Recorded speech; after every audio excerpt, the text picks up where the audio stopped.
दिल को गर चमकाना है,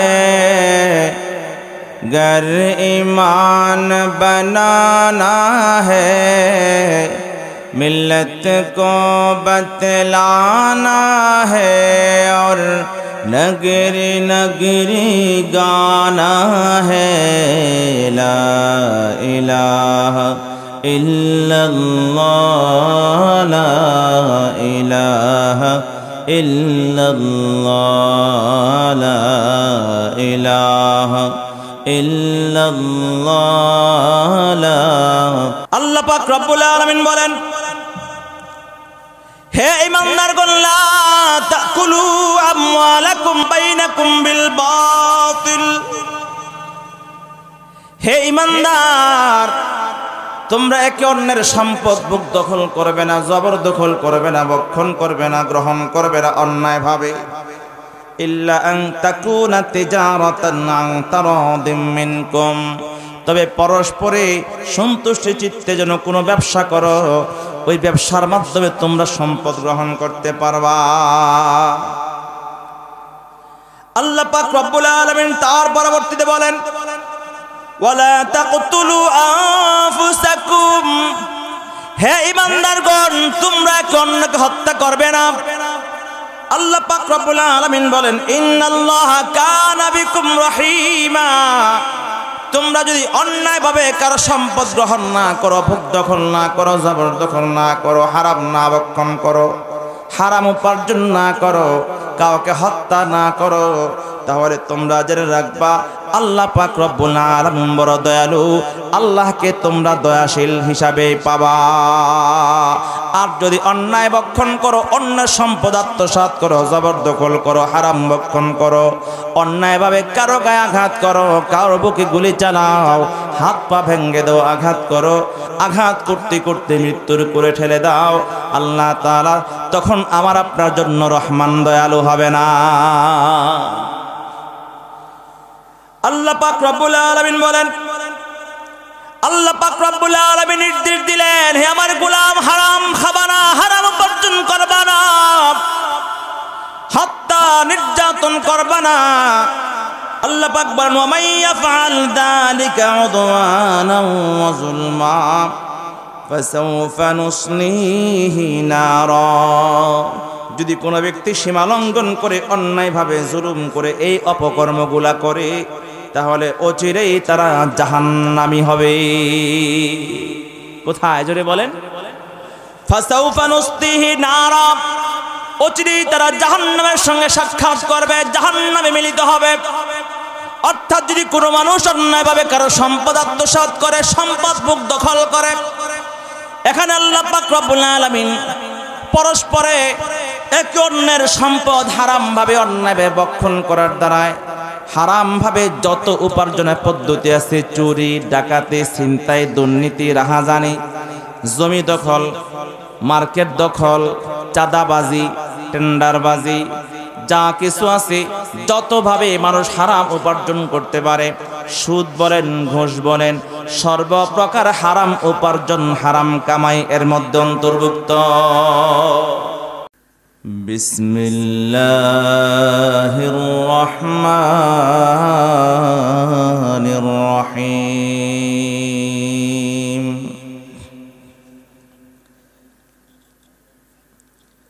ইয়া আইয়ুহাল্লাযীনা আমানু লা তা'কুলু আমওয়ালাকুম বাইনাকুম বিল বাতিল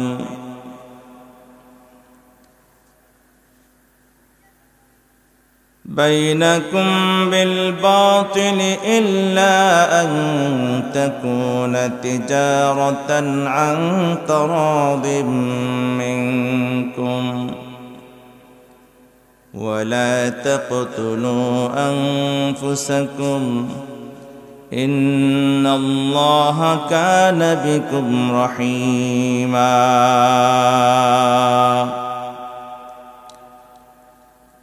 وقال النبي صلى الله عليه وسلم اتق المحارم تكن أعبد الناس أو كما قال عليه الصلاة والسلام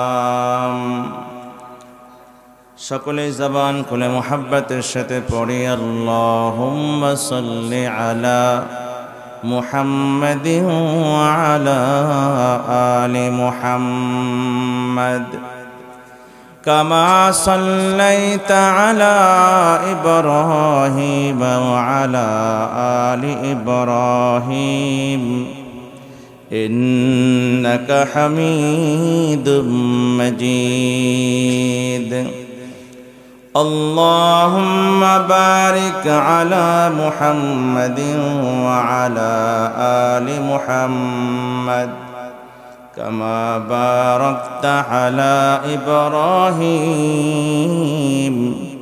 وعلى آل إبراهيم إنك حميد مجيد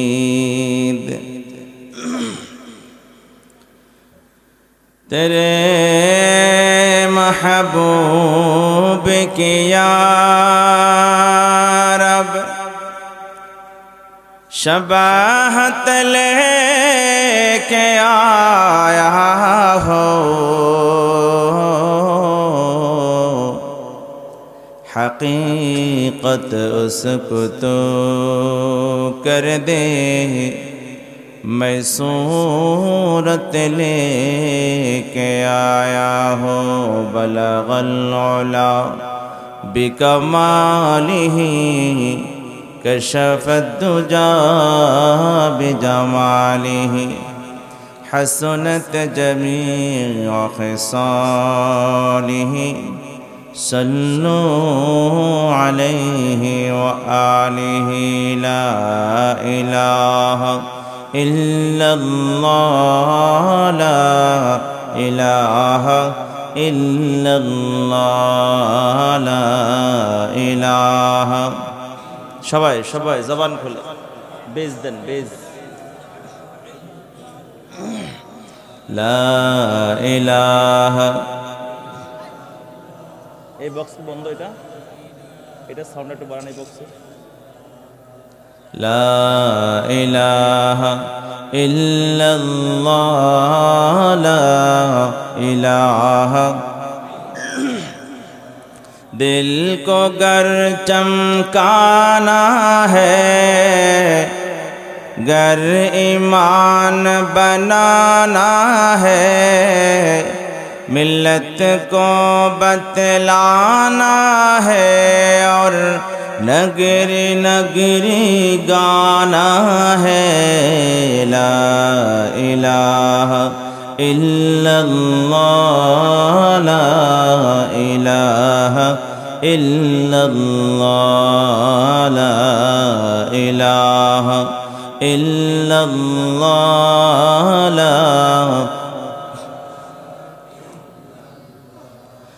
ला इलाहा इल्लल्लाहु मुहम्मदुर रसूलुल्लाह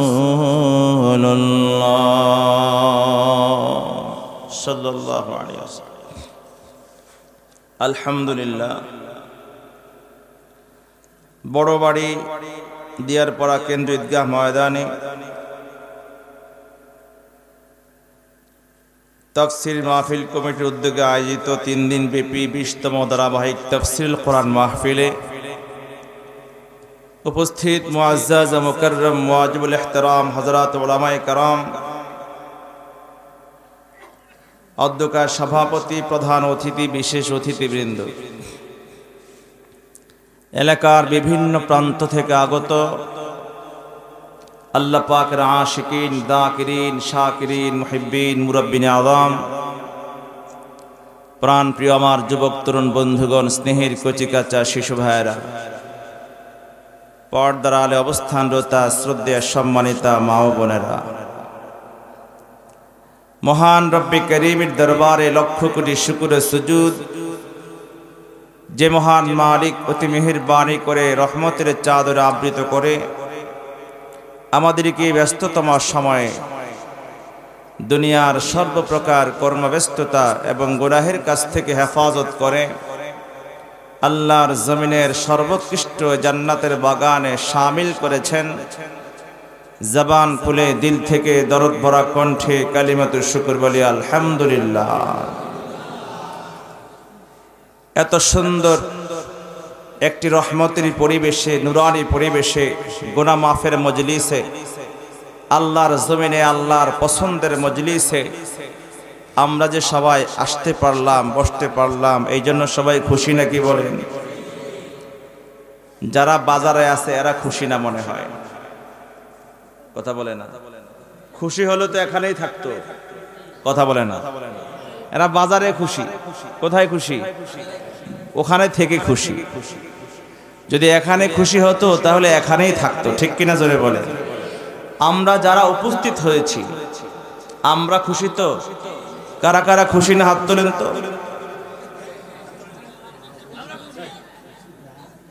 মোটামুটি অল্প কিছু মানুষ খুশি না, বাকি সবাই খুশি। ঠিক না? জোশ আছে তবে হুশ নাই নাকি? এই মাইক্রোফোনটা লিপটাস ওয়াজ মাহফিলের জন্য সাউন্ডটার আর মাইক্রোফোন কিনবেন। হ্যাঁ, আউজা প্রো ম্যাক্স, প্রো 3400 প্রো। তো দূর থেকে সাউন্ড নেয় না কেন? তাহলে আমরা সবাই খুশি কি বলেন? ইমানদার তাফসীর মাহফিলে খুশি না হয়ে উপায় আছে? কথা বলেন। কি গোসা করছেন নাকি আমার সাথে? একটু আওয়াজ টাওয়াজ করেন, নাকি সব রিজার্ভ রেখে দিচ্ছেন যে 1 বছর পরে তো আওয়াজ দিতে হবে ইলেকশনের সময়? কথা কয় না। আর ওখানে আওয়াজ দিলে প্যাকেট পাওয়া যায়, পান সুপারি পাওয়া যায়, চা পাওয়া যায়, এখানে কিছু পাওয়া যায় না। এই জন্য আওয়াজ দিবেন না। এখানে আওয়াজ দিলে ঈমান তাজা হয়। জোরে বলেন ঠিক না? আল্লাহু আকবার বলেন। ওই পিছনের যুবকগুলো এখন আওয়াজ করে না। হুজুর এইভাবে আওয়াজ দিয়ে লাভ নাই। দাও নারায়ে তাকবীর, আল্লাহু আকবার আওয়াজটাই দাও। জয় বাংলার দিন কিন্তু এখন আর নাই। জোরে বল আল্লাহু আকবার, নারায়ে তাকবীর। ইমানদার নেক আমলেই তো খুশি হবে, তাফসীর মাহফিলেই কথা বলে না। তাফসীর মাহফিল পেয়ে এত সুন্দর আয়োজন। আমার জানা মতে এই গ্রামের মানুষগুলো যদি সবাই আসতো তাহলে ঈদগাহে খালি জায়গা থাকার কথা না। কথা বলেন না কেন? কিন্তু সবাই তো আসলো না, কিছু আসছে এখনো দোকানপাটে ঘুরে। দোকানপাট বাজার ঘাটে তো আজীবন পুরো সারা জিন্দেগি তো দোকানপাট শেষ করে দিলা। আজকে তাফসীর মাহফিলের দিনে যদি দোকানে আড্ডা দিতে হয় তাহলে তুমি কেমন মুসলমান? কথা বলেন ঠিক কি না? কেমন মুসলমান, কেমন ইমানদার তুমি যে কোরআনের আহ্বানে তুমি আল্লাহর ডাকে সাড়া দিতে পারো না? গোটা জিন্দেগি দোকানপাটে ব্যয় করে দিলাম, রাস্তাঘাটে আড্ডায় নষ্ট করে দিলাম, আর চা দোকানে খেলার মাঠে গোটা জিন্দেগি শেষ করলাম। একদিনের জন্য 3 দিনের জন্য তাফসীর মাহফিলেও আমি সময় দিতে পারলাম না। আমি কেমন মুসলমান? কথা কয় না। নামাজের সঙ্গে সম্পর্ক নাই, মুসলমান দাবি। রোজার দিন রোজা রাখে না, দাবিতে মুসলমান। কথা কয় না। নবীর আদর্শ আর তরিকা নাই কিন্তু নামে মুসলমান। কথা বলেন ঠিক কিনা? তুমি কেমন মুসলমান? কথা কন ঠিক কিনা? কেমন মুসলমান তুমি, কেমন মুসলমান? নামাজের সাথে নাই পরিচয়, মানো না কোরআন, তুমি কেমন মুসলমান? ঠিক কিনা জোরে বলে। কেমন মুসলমান তুমি, কেমন মুসলমান? তুমি রমজান এলে রাখো না রোজা, দিনকে করো আঘাত, অর্থ কড়ির নাই তো অভাব, দাও না তো যাকাত। তুমি রমজান এলে রাখো না রোজা, দিনকে করো আঘাত, অর্থ কড়ির নাই তো অভাব, দাও না তো যাকাত। তুমি ইমানদারির বড়াই করো, নেই তোমার ইমান, ইমানদারের বড়াই করো, নেই তোমার ইমান তুমি কেমন মুসলমান। ঠিক কিনা জোরে বলেন।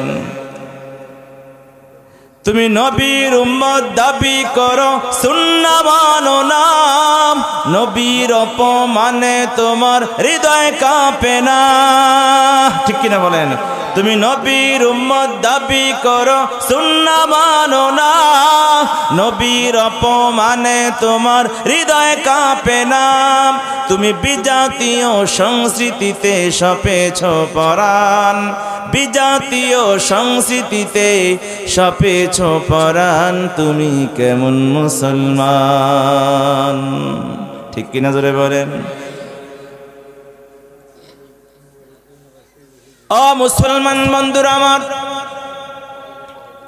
একজন ইমানদার, একজন প্রকৃত মুমিন যখনই তার কানে কোরআনের আওয়াজ আসবে, দ্বীনের আওয়াজ আসবে, আল্লাহর ডাক আসবে,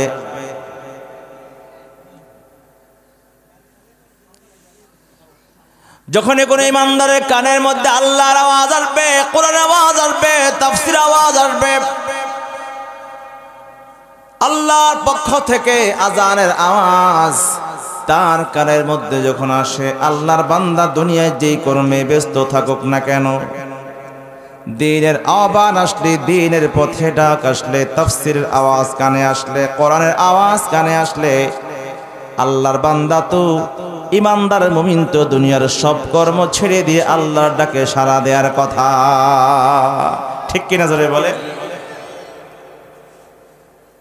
আল্লাহ নবী বিশ্ব নবীর কাছে এক সাহাবী এসে প্রশ্ন করে, ইয়া রাসূলুল্লাহ মাল ঈমান।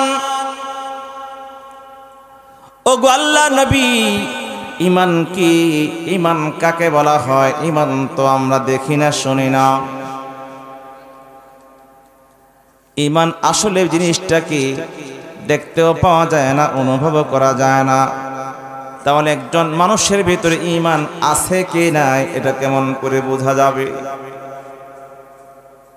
দেহের মধ্যে জ্বর আসলে দেখা যায়, ডায়াবেটিস দেখা যায়, প্রেসার দেখা যায়, কিন্তু মাপলে যন্ত্র দিয়ে তখন ধরা যায়। ঈমানটা এরকম গোপন জিনিস, দেখা যায় না, কিন্তু কিছু আলামত দিয়ে বোঝা যায় যে কার ভিতরে ঈমান আছে, কার ভিতরে নাই। ঠিক কিনা জোরে বলেন।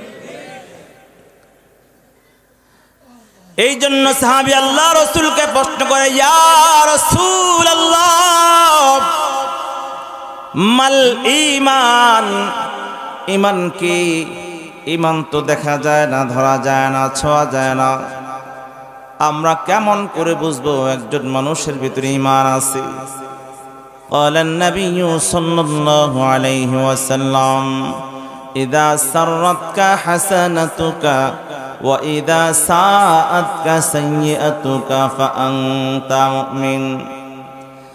সরকার দু আলম সাল্লাল্লাহু আলাইহি ওয়াসাল্লাম বলেন, হে আমার সাহাবী, কোন নেক আমল, কোন ভালো কাজ, কোন নেক আয়োজন দেখলে যদি তোমার মনটা খুশি হয়ে যায়, কোন নেক আমল করার তৌফিক পেলে তোমার মনটা যদি আনন্দিত হয়ে যায়, আর কোন গুনাহের কাজ তোমার দ্বারা সংগঠিত হলে, অথবা কোন গুনাহের কর্ম, গুনাহের আয়োজন দেখলে তোমার মন ব্যথিত হয়ে যায়, এই অবস্থা যদি তোমার ভিতরে তৈরি হয়, এর নাম হলো ঈমান, আর এর নাম হলো ঈমান। আর যার ভিতরে থাকবে তাকে বলা হয় ঈমানদার। সুবহানাল্লাহ জোরে বলে। সমাজের মধ্যে না অনেক সময় গানের আসর হয়, জুয়ার আসর বসে, বসে কি বসে না জোরে বলেন। কথা কয় না, বসে না? জুয়ার আসর, তাসের আড্ডা, ক্যারাম বোর্ডের টেবিলে জুয়া, হ্যাঁ, বাগানের ভিতরে 4-5 জন মিলে একসাথে তাস খেলে জুয়া লটায় বাজি ধরে কি ধরে না জোরে বলেন। দোকানে, চা দোকানের সামনে টেবিলের মধ্যে লুডো খেলে, বাজি দিয়া জুয়া, আছে না নাই? আর অনেক জায়গায় যাত্রা, পালা গান বসে কি বসে না, কনসার্ট হয় কি হয় না, অনেক যুবকরা খেলাধুলা করে বাজি ধরে, এই বাজিটাও জুয়া, ধরে কি ধরে না? আল্লাহ নবী সাল্লাল্লাহু আলাইহি বুঝাইতে চায় সমাজের মধ্যে যদি কোনো গুনাহের আয়োজন হয়, কোনো পাপের আয়োজন যখন কোনো মানুষের নজরে পড়ে, ওই গুনাহের আয়োজন দেখলে তার কষ্ট লাগে। হায় রে যুবকরা পাপের মধ্যে নিমজ্জিত, বৃদ্ধ বৃদ্ধ মানুষগুলা দোকানে বসে বসে নাটক সিনেমা দেখতেছে, হায় রে আফসোস। অথবা নিজেও যদি কোনো পাপ করে, অন্যায় করে, চোখের গুনাহ হয়ে যায়, কানের গুনাহ হয়ে যায়, কোন প্রকারের গুনাহ যদি তার দ্বারা হয়ে যায়, তখন মনে বড় কষ্ট লাগে, আফসোস লাগে, হায় রে আমি একজন ইমানদার মুমিন, আমার দ্বারা গুনাহ হয়ে গেল, অন্যায় হয়ে গেল। আর যদি তার দ্বারা কোনো নেক আমল করা হয়, সংগঠিত হয়, কোনো ভালো কাজ করতে পারে, মনটা আনন্দিত হয়, আলহামদুলিল্লাহ আজকে 5 ওয়াক্ত নামাজ জামাতে পড়লাম, আজকে আমাদের মহল্লার মধ্যে তাফসীরের মাহফিল হচ্ছে, আলহামদুলিল্লাহ বড় ভালো লাগতেছে। এই নেক আমল দেখলে, নেক আয়োজন দেখলে, নেক কাজ করার সুযোগ পেলে মনটা খুশি হয়, এর নাম হলো ঈমান। খুশি হলে বুঝবেন ইমানদার। আর যদি কোনো ভালো কাজের বিরোধিতা করে, অন্যায় কাজের পক্ষে কথা বলে, আর ন্যায়ের বিপক্ষে অবস্থান গ্রহণ করে, কোরআনের বিপক্ষে কথা বলে, আর কোরআনকে অপছন্দ করে, তাহলে বুঝতে হবে তার ঈমানের মধ্যে প্রবলেম আছে। কথা কয় না, সবাই একমত না মনে হয়? আল্লাহ পাক রব্বুল আলামিন আমাদেরকে এই নেক আয়োজন পেয়ে সকলকে খুশি হওয়ার তৌফিক দান করুন। সবাই বলেন আমিন। কোরআনে কারীমের 3য় নং সূরা, 4th নং সূরা, সূরা নিসা, সূরা নিসার 29 নং আয়াতে কারিমা থেকে আমার আলোচনা। এই 1 পৃষ্ঠা আমাকে দেওয়া হয়েছে আজকে আলোচনার জন্য, কিন্তু 1 নাম্বার 29তম যে আয়াত, এই আয়াতের তাফসীর যদি ঠিকমতো করি তাহলে আমার আজকে পুরো সময় লাগবে। মোটামুটি করলে যতটুকু পারি করতে থাকি, আপনারা শুনবেন তো ইনশাআল্লাহ? ধৈর্য আছে তো ইনশাআল্লাহ? কার কার ধৈর্য নাই হাত তোলেন তো। 2-4 জন না থাকলে কোনো সমস্যা নাই, বাকিদের থাকলেই হবে। সবার আছে আলহামদুলিল্লাহ, সবার আছে। মনোযোগ আছে তো? কার কার মনোযোগ আছে হাত তোলেন তো। মাশাআল্লাহ, সবার মনোযোগ আছে। এই 29 থেকে 34 পর্যন্ত যে আয়াত 1 পৃষ্ঠায়, এখানে আল্লাহ পাক 3টা বিষয় আলোচনা করেছেন এবং 3টা বিষয় সাবজেক্টের উপরে আলোচনা করে একটা পরিশিষ্ট বলেছে। 1 নম্বর বিষয় থেকে শুরু করি। প্রথম যে অংশ, আল্লাহ পাক রব্বুল আলামিন হালাল জীবন যাপন, হারাম উপার্জন থেকে বিরত থাকার জন্য বান্দাকে নির্দেশ দিয়েছেন। কি জোরে বলেন? হারাম উপার্জন, হারাম খাওয়া। হারাম খায় যারা, এদেরকে আমাদের সমাজের ভাষায় হারামখোর বলে। কি বলে? কি বলে? কথা বলেন না কেন? মুরব্বীরা আমার পিছনে কিন্তু কোনো আওয়াজ হওয়া যাবে না। আমি অনুরোধ করতেছি, আমার পিছনে কোনো ধরনের কথা বলা যাবে না, একদম চুপচাপ শুনতে হবে। যদি কারো কথা বলতে হয়, মুরব্বী আস্তে করে বাইরে গিয়ে আওয়াজটা কথাবার্তা বলে পরে এসে বসবেন ইনশাআল্লাহ। আল্লাহ পাক রব্বুল আলামিন সূরা নিসার 29 নং আয়াতে কারিমায় বলেন, ইয়া আইয়ুহাল্লাযীনা আমানু লা তাকুলু আমওয়ালাকুম বাইনাকুম বিল বাতিল। রব্বুল আলামিন বলেন, হে ঈমানদারগণ, দুনিয়ার সব ঈমানদার, সব মুমিন, ঈমানদার মুমিনদেরকে আল্লাহ পাক রব্বুল আলামিন নির্দেশ করছেন, লা তাকুলু আমওয়ালাকুম বাইনাকুম বিল বাতিল। তোমরা পরস্পরে একে অন্যের সম্পদ তোমরা খাবে না অন্যায়ভাবে। কিভাবে? জোরে বলেন। এখানে 2টা বিষয়। একটা হলো তোমরা পরস্পরে একে অন্যের সম্পদ খাবে না। লা তাকুলু, আকালা ইয়াকুলু, এই শব্দের অর্থ হচ্ছে খাওয়া। পরস্পরে একে অন্যের সম্পদ খাবে না, বিল বাতিল, বাতিল শব্দের অর্থ অন্যায়ভাবে। পৃথিবীতে সম্পদ উপার্জন খাওয়া দুই পন্থায় হয়, ন্যায়ভাবে হয়, অন্যায়ভাবে হয়। তো লা তাকুলু, তোমরা খাবে না। এই খাওয়া দ্বারা কি উদ্দেশ্য? শুধু খাবার দাবার উদ্দেশ্য? সমাজে প্রচলিত খাওয়া না হারাম, অন্যায়ভাবে কারো সম্পদ খাওয়া বলতে বোঝায় সেটা খাবার হোক, জায়গা জমি হোক। জায়গা জমি কি খাওয়া যায়? বলে হুজুর আল্লাহ বলছে অন্যায়ভাবে কারো সম্পদ খাবে না। তা ওর ঘরে গিয়ে অন্যায়ভাবে খামু না, খানা খামু না, ভাত খামু না, ওর দোকান থেকে চা নাস্তা খামু না, কিন্তু ওর জমিনটা তো দখল করতে পারবো না। কথা কয় না? অন্যায়ভাবে জমিন দখল করা যাবে, অন্যায়ভাবে কারো দোকানপাট লুটপাট করা যাবে, চুরি করে ছিনতাই করে পকেট থেকে টাকা নেওয়া যাবে। কারণ আল্লাহ, এটা তো খাওয়ার জিনিস না। মোবাইল খাওয়ার জিনিস, টাকা পয়সা খাওয়ার জিনিস, জায়গা জমি খাওয়ার জিনিস। কথা বলে না? মার্কেট খাওয়ার জিনিস, তারপরে ব্যাংকের টাকা, রিজার্ভের টাকা, জনগণের টাকা খাওয়ার জিনিস। এটা খাওয়া যায় না। তাহলে মতলব কি? মতলব হলো অন্যের সম্পদ অন্যায়ভাবে জবরদখল করা। সেটা খাবার জাতীয় বস্তু হোক, জায়গা জমি হোক, টাকা পয়সা, ধন দৌলত বা আসবাবপত্র, যা কিছু হয় না কেন, একে অন্যের সম্পদকে ভোগ দখল করা যাবে না অন্যায়ভাবে। আল্লাহ পাক রব্বুল আলামিন বলেন, হে ঈমানদারগণ, লা তাকুলু আমওয়ালাকুম বাইনাকুম বিল বাতিল। হে ঈমানদার, তোমরা একে অন্যের সম্পদ ভোগ দখল করবে না, জবরদখল করবে না, ভক্ষণ করবে না, গ্রহণ করবে না অন্যায়ভাবে। ইল্লা আন তাকুনা তিজারাতান আন তারাদিম মিনকুম, তবে পরস্পরে সন্তুষ্ট চিত্তে যেন কোনো ব্যবসা করো, ওই ব্যবসার মাধ্যমে তোমরা সম্পদ গ্রহণ করতে পারবা। আল্লাহ পাক রব্বুল আলামিন তার পরবর্তীতে বলেন, ওয়ালা তাকতুলু আনফুসাকুম। হে ঈমানদারগণ, তোমরা অন্যকে হত্যা করবে না। আল্লাহ পাক রব্বুল আলামিন বলেন, ইন্নাল্লাহা কানা বিকুম রহিমা। তোমরা যদি অন্যায়ভাবে কারো সম্পদ গ্রহণ না করো, ভোগ দখল না করো, জবরদখল না করো, হারাম না ভক্ষণ করো, হারাম উপার্জন না করো, কাউকে হত্যা না করো, তাহলে তোমরা জেনে রাখবা আল্লাহ পাক রব্বুল আলামিন বড় দয়ালু, আল্লাহকে তোমরা দয়াশীল হিসাবে পাবা। আর যদি অন্যায় ভক্ষণ করো, অন্য সম্পদ আত্মসাৎ করো, জবরদখল করো, হারাম ভক্ষণ করো, অন্যায়ভাবে কারো গায়ে আঘাত করো, কারো বুকে গুলি চালাও, হাত পা ভেঙে দাও, আঘাত করো, আঘাত করতে করতে মৃত্যুর করে ঠেলে দাও, আল্লাহ তাআলা তখন আমার আপনার জন্য রহমান দয়ালু হবে না।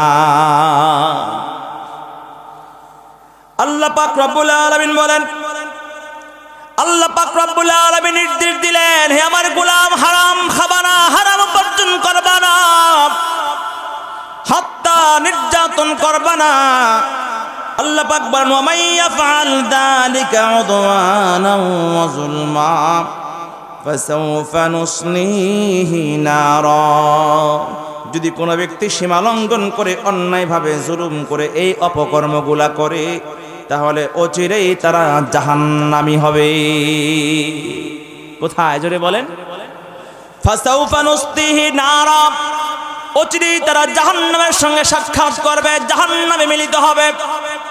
অর্থাৎ যদি কোনো মানুষ অন্যায়ভাবে কারো সম্পদ আত্মসাৎ করে, সম্পদ ভোগ দখল করে, এখানে আল্লাহ পাক রব্বুল আলামিন পরস্পরে একে অন্যের সম্পদ হারামভাবে অন্যায়ভাবে ভক্ষণ করার দ্বারায় হারামভাবে যত উপার্জনের পদ্ধতি আছে, চুরি, ডাকাতি, ছিনতাই, দুর্নীতি, রাহাজানি, জমি দখল, মার্কেট দখল, চাঁদাবাজি, টেন্ডারবাজি, যা কিছু আছে, যতভাবে মানুষ হারাম উপার্জন করতে পারে, সুদ বলেন, ঘুষ বলেন, সর্বপ্রকার হারাম উপার্জন, হারাম কামাই এর মধ্যে অন্তর্ভুক্ত। সব ধরনের হারাম। কোন ব্যবসায়ী যদি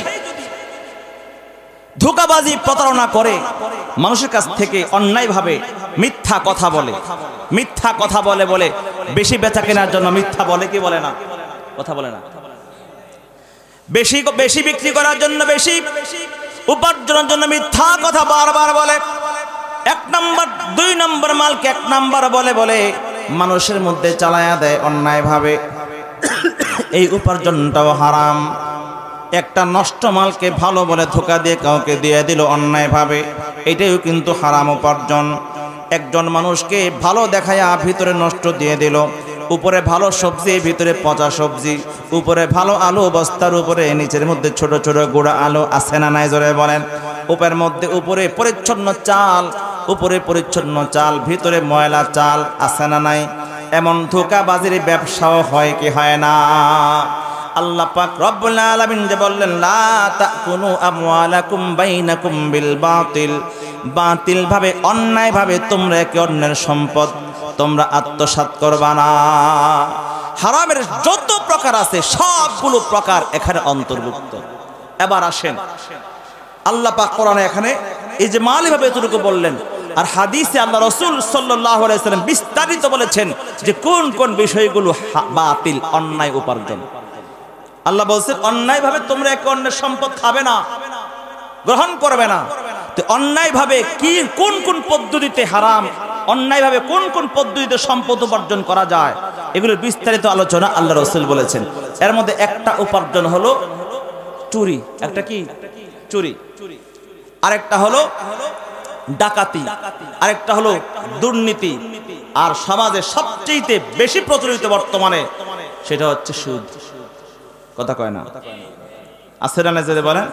আরেকটা হলো ঘুষ, আরেকটা হলো চাঁদাবাজি। এগুলো সমাজে ব্যাপক হারে চলে কি চলে না জোরে বলেন? আরেকটা আছে এতিমের সম্পদ, গরিবের সম্পদ আত্মসাৎ। দুর্বল মানুষ যারা হয় এতিমের সম্পদ আত্মসাৎ করে, ভাই মারা গেছে, বড় ভাই হয়ে ছোট ভাই মারা গেছে, এখন ভাতিজারা আছে কিন্তু ভাইয়ের হক সম্পদ ভাতিজাদেরকে বুঝাইয়া দেয় না, ভাই হয়ে বোনের হক মেরে খায়, বুঝাইয়া দেয় না। তাহলে এই বোনের হক যে মেরে খেলো এবং গ্রহণ করলো, দখল করলো, ভাইয়ের হক দখল করলো, ভাতিজার ভাগিনার হক দখল করলো অন্যায় ভাবে, হারাম কি হারাম না জোরে বলেন? আল্লাহ নবী সাল্লাল্লাহু আলাইহি ওয়াসাল্লাম বলেন 4 প্রকার মানুষ জান্নাতে যাবে না, জান্নাতের গান তারা পাবে না। কয় প্রকার? কথা বলেন। قال النبي صلى الله عليه وسلم 4 حق على الله ألا يدخلهم الجنة ولا يذيقهم نعيمها। 4 প্রকার মানুষের জন্য আল্লাহ পাক রব্বুল আলামিনের দায়িত্ব হয়ে দাঁড়ায়, তারা জান্নাতে যাবে না, জান্নাতি নাজ নিয়ামত, জান্নাতি ঘ্রাণও তারা পাবে না। এর মধ্যে 1 নম্বর হলো মুদবিরুল খামরি, যারা মাদক গ্রহণ করে। কি জোরে বলেন? মাদক, মদ খায়, ইয়াবা খায়, হেরোইন, গাঁজা, আফিম, এগুলো বক্ষণকারী মাদকাসক্ত আমাদের সমাজে অনেক যুবক আছে না নাই? যারা মাদক গ্রহণ করে, মাদক সেবন করে, আল্লাহ রাসূল বলেন তারা জান্নাতে যাবে না, জান্নাতে নাজ নিয়ামতও তারা পাবে না। নাউজুবিল্লাহ জোরে বলেন। 2 নম্বর আল্লাহ রাসূল বলেন ওয়া আকিলু রিবা, যারা সুদ গ্রহণ করে, ব্যবসা মনে করে সুদকে গ্রহণ করে মানুষকে টাকা ধার দিয়ে অধিক লাভ নেয়, কিস্তিতে টাকা দিয়ে লাভ নেয়, কিস্তিতে বিক্রি করে লাভ নেয়। আল্লাহ রাসূলের সঙ্গে যুদ্ধ করবে এমন বুকের পাঠা পৃথিবীর জমিনে কোনো বান্দার আছে জোরে বলেন? এই সুদ বড় ভয়াবহ গুনাহ। যেই সকল মানুষ মনে করে সুদের মাধ্যমে আমার সম্পদ বাড়বে না, হারাম ভাবে অন্যায় ভাবে সম্পদ বৃদ্ধি হয় না। যদিও দেখতে সম্পদ বাড়ে দেখা যায়, সুদের মাধ্যমে যদিও সম্পদ বাড়ে দেখা যায়, আসলে সম্পদ দেখতে পারলেও সম্পদের বরকত এমন ভাবে নষ্ট হয়ে যায়, এই লোকের জিন্দেগি থেকে অভাব কোনোদিন যায় না, ওই ব্যক্তির জীবনে শান্তি সুখ কখনো দেখা দেয় না। আল্লাহ নবী অন্য হাদিসের মধ্যে বলেন আর রিবা সাবউনা হুবা আরবাউ আইয়ান কিহার রাজুল উম্মা। আল্লাহ রাসূল বলেন আর রিবা সাবউনা হুবা আইসারুহা আইয়ান কিহার রাজুল উম্মা।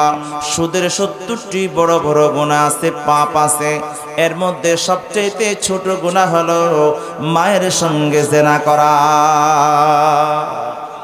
সবাই নাউজুবিল্লাহ বললেন না? আপনারা কথা বুঝতেছেন আসলে? হ্যাঁ, কারা কারা বুঝেন হাত তোলেন তো। সবাই আস্তে হাত তুলতেছে, সবাই হাত তোলে না এখনো, বুঝে নাই সবাই, নাকি রাগ করছে? এখানে কেউ আছে নাকি এমন? রাগ করলো কিছু করার নাই তো, বলতে তো হবে কোরআনের কথা, নাকি? কথা বলেন, কোরআনের কথা বলতে হবে না? সুদের 70টি বড় বড় গুনাহ, এর মধ্যে সবচেয়ে ছোট গুনাহ হলো মায়ের সঙ্গে যারা করা।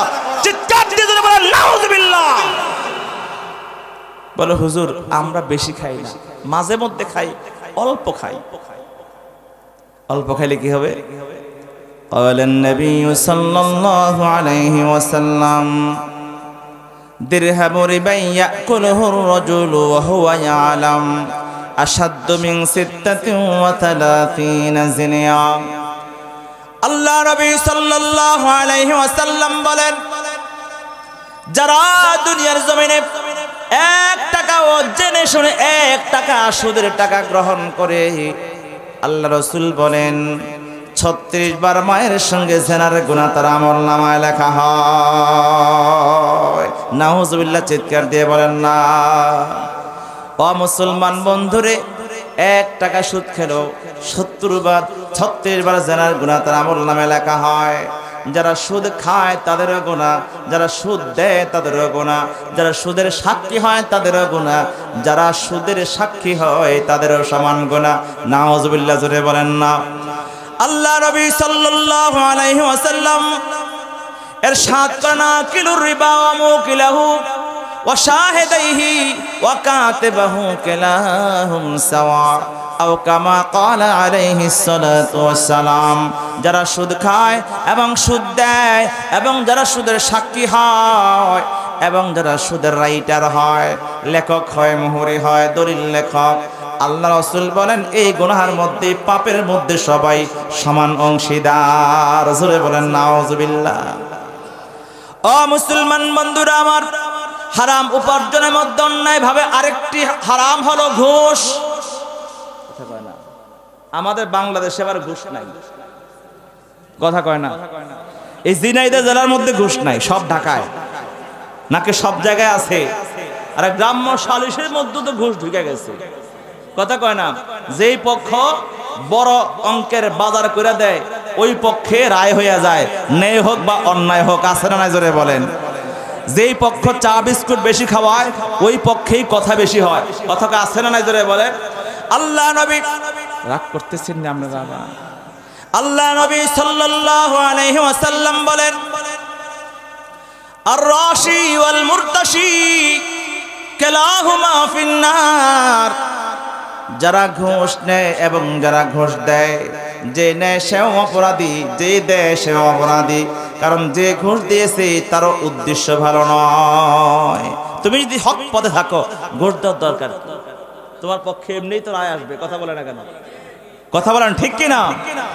আর বলে হুজুর ঘুষ ছাড়া চাকরি পাওয়া যায় না, চাকরি ছাড়া আল্লাহ খাওয়াবে না। কথা বলেন না কেন? যে চাকরি করতে গেলে ঘুষ দিতে হবে, এমন ঘুষের টাকা দিয়ে চাকরি করব না, হারাম দিব না, হারাম খাবো না। কথা বলেন ঠিক কিনা? আল্লাহ পাক না খাওয়ায় মারবে? কথা বলেন না কেন? আল্লাহ রাসূল বলেন, যারা ঘুষ দেয়, যারা ঘুষ গ্রহণ করে সমান অপরাধী।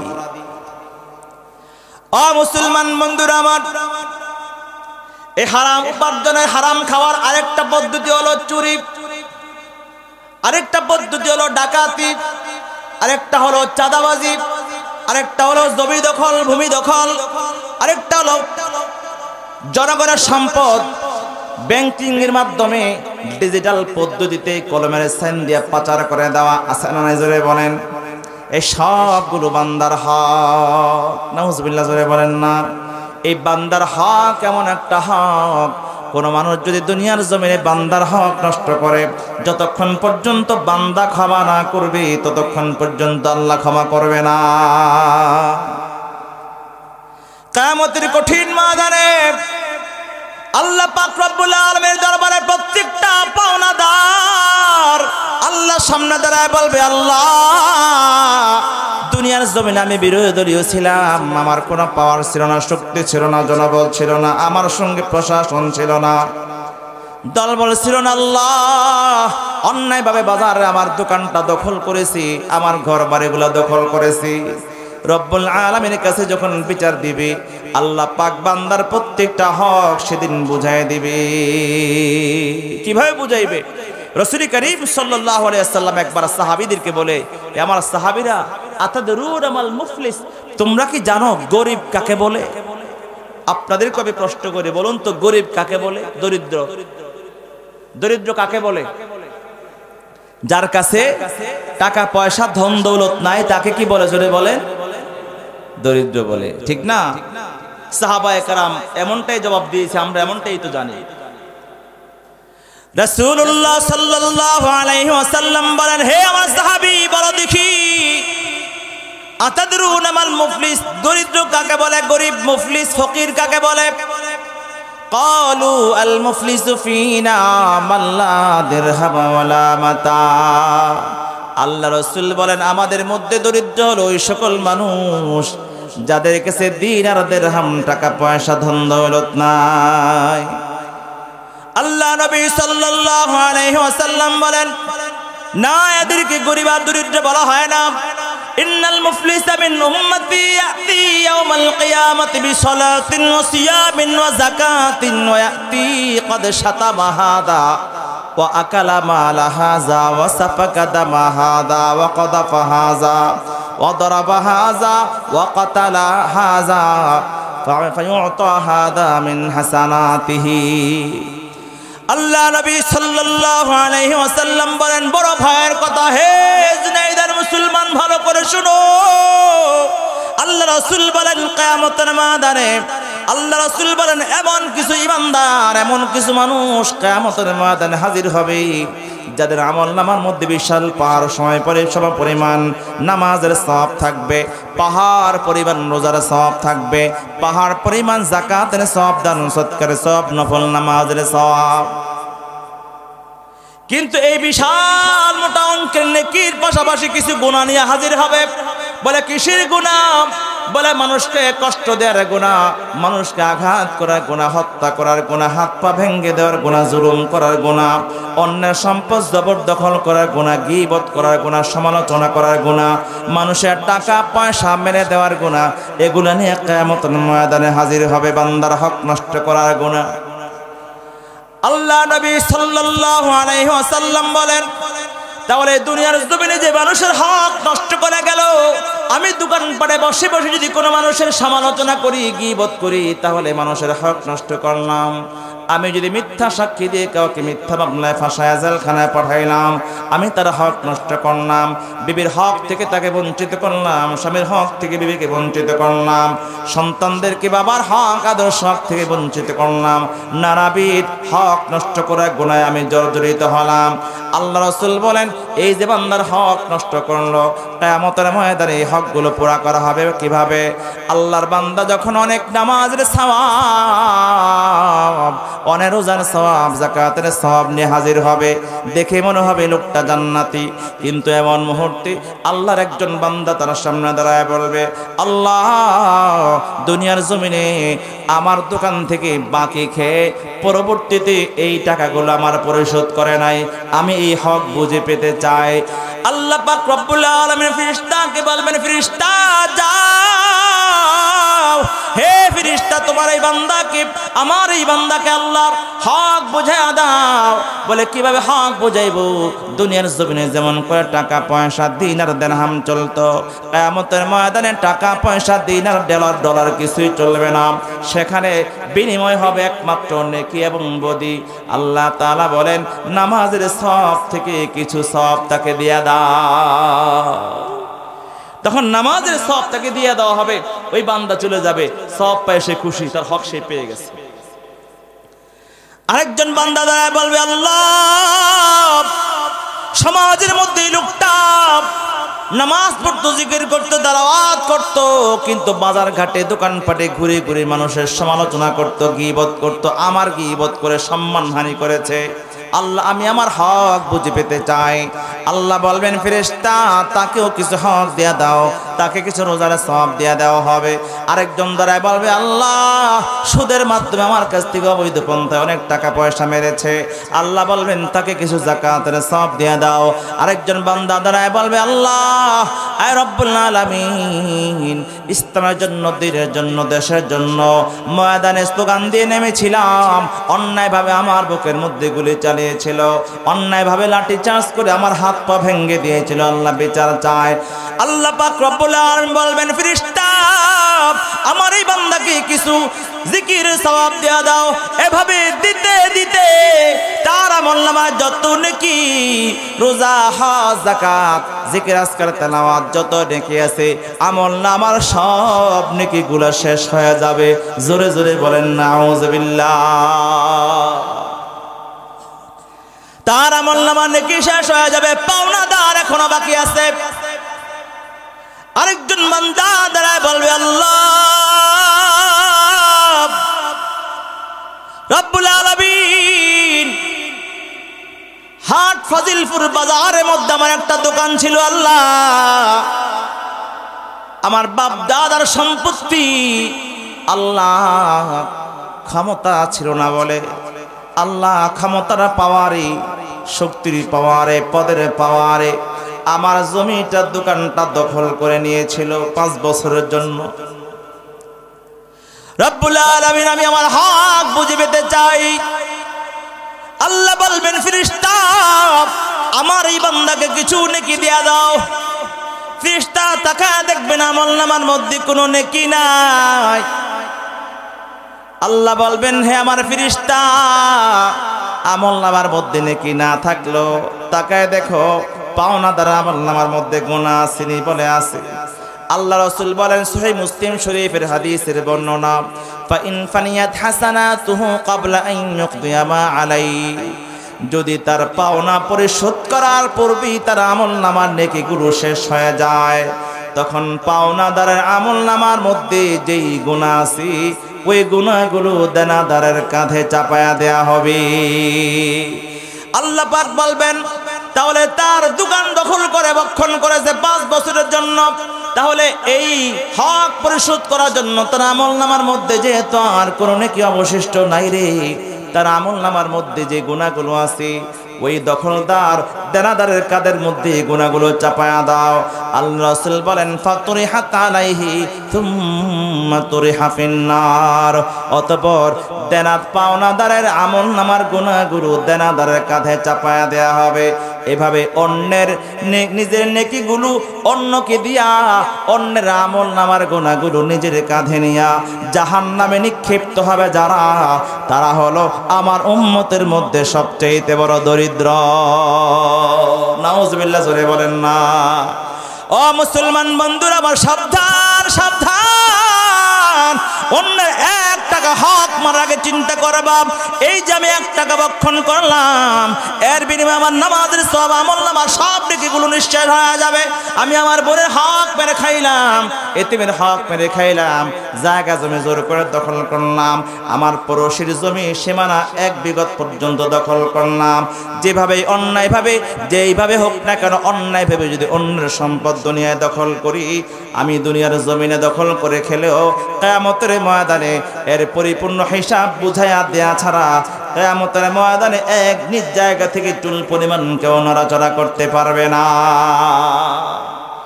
আল্লাহ নবী সাল্লাল্লাহু আলাইহি ওয়াসাল্লাম বলেছেন লা তাযালু কদাম ইবনি আদম,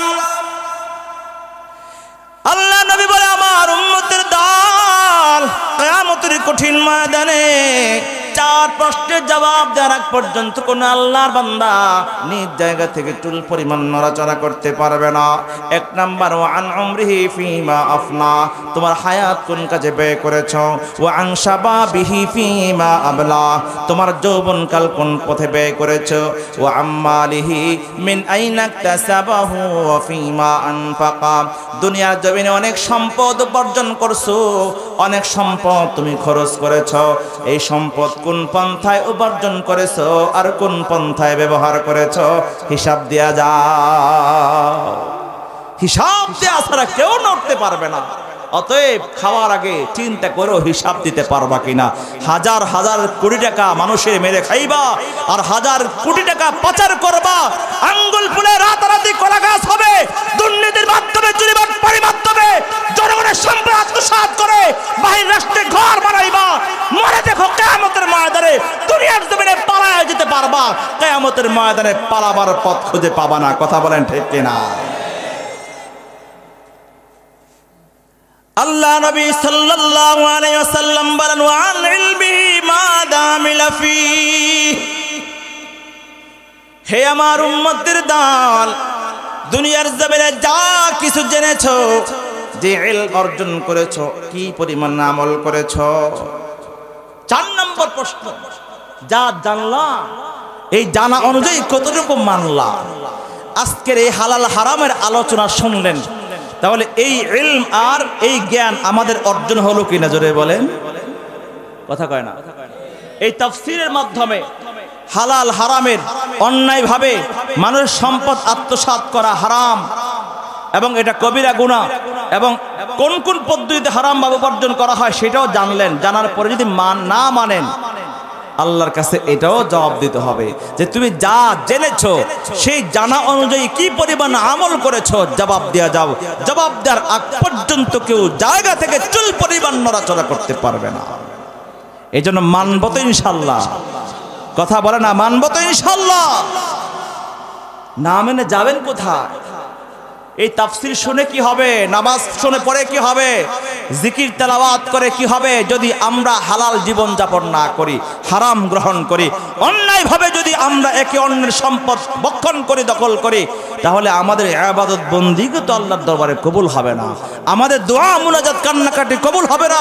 এই তাফসীর মাহফিলের শেষে মুনাজাত দিবেন, কান্নাকাটি করবেন, লাভ হবে না যদি রক্তের ভিতরে হারাম ঢুকে যায়, বোনের হক ঢুকে থাকে, আপনার জমিনে আপনার ভাইয়ের হক থাকে, আপনার দোকানে আপনার বোনের হক থাকে, আপনার ঘরের ভিতরে আপনার মায়ের হক থাকে, আপনার সম্পদে আপনার এতিমের হক থাকে, আপনার সম্পদ অ্যাকাউন্টে জনগণের হক থাকে, তাহলে আপনি ইবাদত বন্দি করে দোয়া করে কোনো ফায়দা নেই, আল্লাহর কাছে পৌঁছবে না।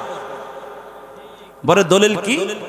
দলিল মুসলিম শরীফের হাদিস, হারাম অপবিত্র আর হালাল পবিত্র।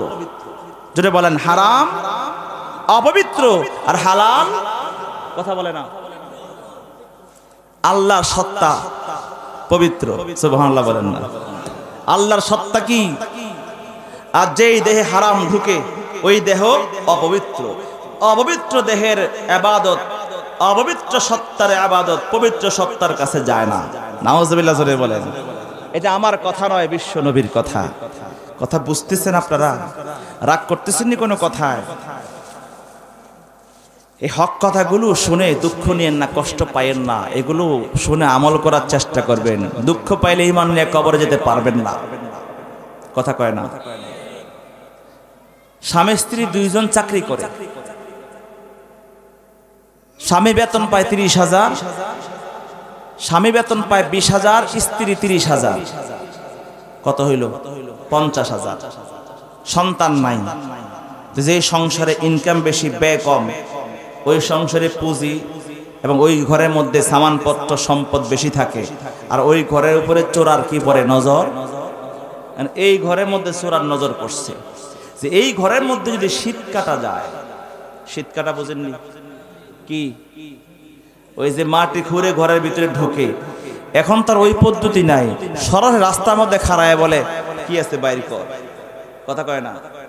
আমাদের বাংলাদেশের প্রখ্যাত একজন আলোচক আছে, প্রত্যেক রাত্রে আমাদের কেউ না কেউ ডাকাতের কবলে পড়ে। আল্লাহ আমাকে এখনো হেফাজত করছে।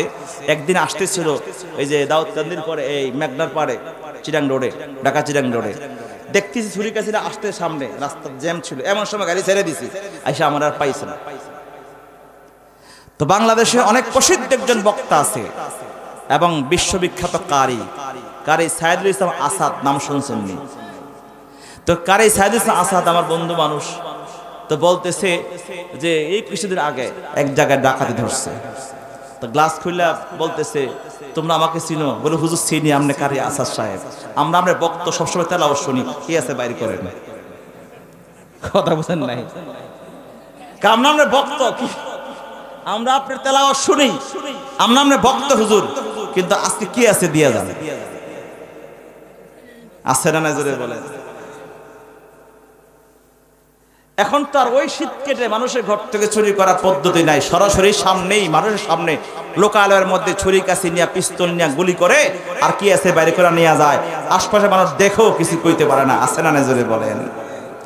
এখন চোরার নজর পড়ছে ওই ঘরে, ছুরি খন্তা নিয়া কোদাল খন্তা নিয়া তখন ঘরের পিছনে গিয়ে গভীর রাতে দাঁড়াইছে, শুনতেছে ঘরের ভিতর থেকে আওয়াজ আসে, স্বামী স্ত্রী শুয়ে শুয়ে আলাপ মারতেছে, কথা বলতেছে। যেই ঘরের ভিতর থেকে কথার আওয়াজ আসে ওই ঘরে কি চোরাই ঢুকে? কথা করে না? চোরা কি এত বলদ? আচ্ছা বোকা হইলে বলদ হইলে চুরি করা যায়? চুরি করার জন্য কি লাগে? চালাক হওয়া লাগে, চতুর হওয়া লাগে, সচেতন হওয়া লাগে।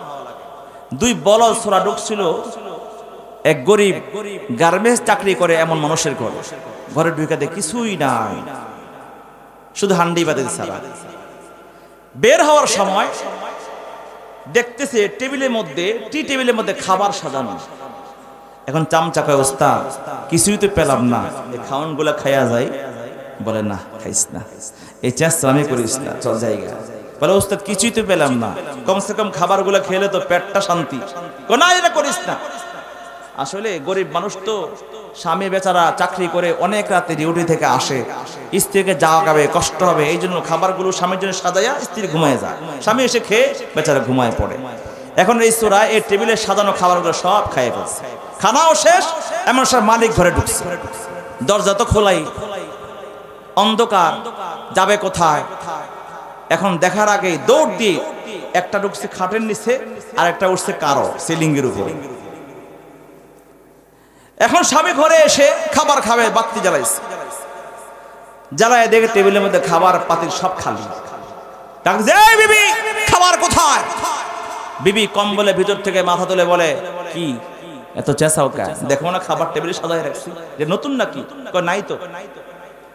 কয় কি বলো? আছে তো, আমি তো সাজায় রাখলাম। বলে নাই তো। ধুত তোরে, কি যে বলো, তুমি জানো আর উপরওয়ালা জানে। উপরের চোরায় কয়, ওস্তাদ শুধু উপরওয়ালা না, নিচের ওয়ালাও জানে। খাইছিনি ধরা? কথা কয় না। বল ধরে চুরি করা যায়? বলদামের জন্য দুজন খাইছে ধরা। এখন এই চোরা তো চালাক, যখন শুনছে ঘরের ভিতরে কথার আওয়াজ শোনা যায়, এখন আর আস্তে করে চলে গেছে, এই ঘরে কাজ হবে না। পরের দিন আবার আসছে, এসে শুনে আবার আলাপ চলতেছে। যখনই আসে তখনই শুনে ঘরের ভিতরে স্বামী স্ত্রী শুয়ে শুয়ে আলাপ করে, কারণ স্বামী স্ত্রীর মধ্যে বন্ডিং খুব ভালো, তাদের দাম্পত্য জীবনে অনেক সুখ শান্তি, প্রেমের আলাপ। বর্তমান যুগে তো স্বামী স্ত্রীর মধ্যে খুশ গল্প নাই, সব খুশ গল্প বাহিরে গিয়া, দোকানে গিয়া, মার্কেটে গিয়া, অফিসে গিয়া, হ্যালো সালাম আলাইকুম, কেমন আছো? আর ঘরে গে, এই বাদ দে, ঘরে কি বলে, এই বাদ দে। বিবি যদি ফোন করে বলে কি, কয় তেল লাগবে, পেঁয়াজ লাগবে। কি পেঁয়াজ কি বাপের বাড়ি পাঠাস নাকি? এই এক সপ্তাহ কেনা 5 কেজি কিনে দিলাম, কই গেছে? কথা কয় না। বিবির সাথে এমন আচরণ। আরো কথা বলতে চাই, রাখ, ব্যস্ত আছি, কাস্টমারের দোকানে, রেখে দে, পরে কথা কম, রেখে দে, সময় নাই, টাইম নাই। বিবির সঙ্গে সুন্দর করে কথাও বলে না, কথা বলার টাইমও পায় না, রেখে দিচ্ছে। ওই মুহূর্তে যদি কোনো নারীর, অন্য কোনো ভিন্ন নারীর ফোন আসে, কর্মচারী কয়, এই তুই একটু দেখ কাস্টমারটা, এটা জরুরি ফোন আসছে, আমি আসতেছি। আসতে সাইডে গিয়ে বলে, হ্যালো আসসালামু আলাইকুম, কেমন আছে? তুমি তো আমাকে ভুলে গেছো। কথা কয় না? আছে না নাই? এরকম পুরুষ আছে না নাই? এরকম নারীও আছে। আজকাল সমাজ নষ্ট হয়ে গেছে। আল্লাহ পাক আমাদের সমাজকে সুন্দর করে দিক, জোরে বলেন আমিন। এখন এই স্বামী স্ত্রীর মধ্যে অনেক মহব্বত, তারা আলাপ করতেছে। তো প্রত্যেক দিন এসে এসে চোরায় ফিরে যায়, একদিন এসে শুনতেছে আজকে আর কি নাই, প্রেমের আলাপ না, আজকে উভয়ের মধ্যে ঝগড়া চলতেছে। স্বামী বলে, এই বিবি আমার মশারি টানায় দাও। স্ত্রী বলে, পারুম না, নিজের মশারি নিজেই টানায় দাও। বলে, তোমার তো সাহস কম না, আমার সঙ্গে বেয়াদবি করতেছো, তুমি জানো না স্বামীর খেদমত করা স্ত্রীর জন্য ফরজ? বলে, অনেক খেদমত দেখছি, সংসারে অবদান বেশি আমার, কামাই করি বেশি আমি, ঘরে কাজকর্ম করি আমি, রান্না বান্না করি আমি, দোয়া মশা করি আমি, সবকিছু আমি করি, সংসারের অবদান বেশি আমার, তোমার খেদমত করা দরকার আমার। নাউজুবিল্লাহ জোরে কর। এমন তেরা বিবি আছে না নাই? কথা বলেন, আপনাদের মাতেন না মতেন না, বুঝলেন না? কথা বুঝতেছেন তো? এখন এই ঝগড়া যখন চলতেছে, এক পর্যায়ে চুক্তি হইলো, ঠিক আছে তুমিও রাজি না, আমিও রাজি না, তাহলে একটা কাজ হোক, এখন থেকে আমরা উভয় চুপ হয়ে যাব, জবান বন্ধ, যে আগে মুখ খুলবে সে মশারি টানাবার কষ্ট সহ্য করবে। চোরাই বাইরে থেকে শুনতেছে সব কিছু। শোনার পরে ভাবসাবে বুঝছে এদের যে কন্ডিশন, যে চুক্তি হয়েছে, এই মুহূর্তে আমার শীত করার দরকার নাই, সামনে দিয়ে ঢুকা সামনে দিয়ে চুরি করলো, এরা মুখ খুলতো না। এখন চোরা সামনে দিয়ে ঘরে ঢুকছে, বাড়তে যারা এই সব কিছু বস্তার মধ্যে নিতেছে, স্বামী স্ত্রী সব তাকায় তাকায় দেখতেছে, কিন্তু কেউ কিছু কয় না। আলমিরা করে সব কাপড় চোপড় যা আছে সামানপত্র বস্তায় ঢুকাইছে, সর্বশেষ গহেনার বক্সে হাত দিছে। স্ত্রীর চোখ বড় হয়ে গেছে, কারণ নারীরা সব দিতে রাজি, গহেনা দিতে রাজি না। কথা কোন ঠিক কিনা? কিন্তু এখন মুখও খুলতে পারতেছে না, চুক্তিতে হেরে যাবে। এখন চোরায় গলার চেইন, হাতের বালা, কানের দুল, নূপুর সব কিছু নিছে। সর্বশেষ যখন আংটিতে হাত দিছে, স্ত্রীর আর সহ্য হয় না, মুখটার বন্ধ রাখতে পারে না, বলে এই চোরার করে চোরা, আংটিটা দিস না, এটা আমার মায়ের শেষ নিশানা। স্বামী বলে মশারিটা না। ও মুসলমান বন্ধুরা আমার, স্বামী স্ত্রী যদি সামান্য সময়ের জন্য চুক্তি করে, সামান্য মশারিটার আবার কষ্ট সহ্য করার ভয়ে যদি চুপ হওয়ার সিদ্ধান্ত গ্রহণ করলে ঘরের সম্পদ রক্ষা না করা যায়, চুরি হয়ে যায়। দুনিয়ার মানুষ যদি অন্যায় একটু হক কথা বলা শোনার কষ্ট সহ্য করার ভয়ে যদি চুপ হয়ে যায়, তাহলে ঈমান নিয়েও কেউ কবরে যাবে না। নাস্তিক, মুরতাদ, বেঈমান, শয়তানরা ঈমান চুরি করে নেবে। জোরে বলেন ঠিক কিনা? ও মুসলমান বন্ধুরা আমার, আল্লাহ নবী সাল্লাল্লাহু আলাইহি ওয়াসাল্লাম বললেন, যারা দুনিয়ার জমিনে হারাম ভক্ষণ করে সাবধান সাবধান, আল্লাহর দরবারে কিয়ামতের ময়দানে প্রত্যেকটা পয়সার হিসাব দিতে হবে। কোন পথে সম্পদগুলো আয় করেছ? দুনিয়ার জমিনে সম্পদ অন্যায় পথে আয় করে অনেক টাকা পয়সার মালিক হতে পারবা, একবারের জন্য চিন্তা করবা কিয়ামতের ময়দানে এই সবগুলো হক পুরা করতে হবে।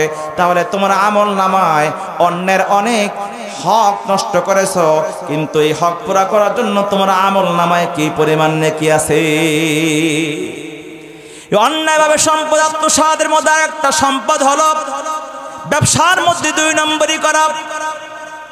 যদি কোনো ব্যবসা, যে ব্যবসায়ীদের মধ্যে বর্তমানে সবচেয়ে বেশি প্রচলিত, কথায় কথায় মিথ্যা কথা বলে, বারবার মিথ্যা কথা বলে, ধোঁকাবাজি করে মানুষকে খারাপ জিনিসটা মানুষকে প্রচার করে দেয়, খারাপ জিনিসটা মানুষকে ভালো বলে চালায়া দেয়।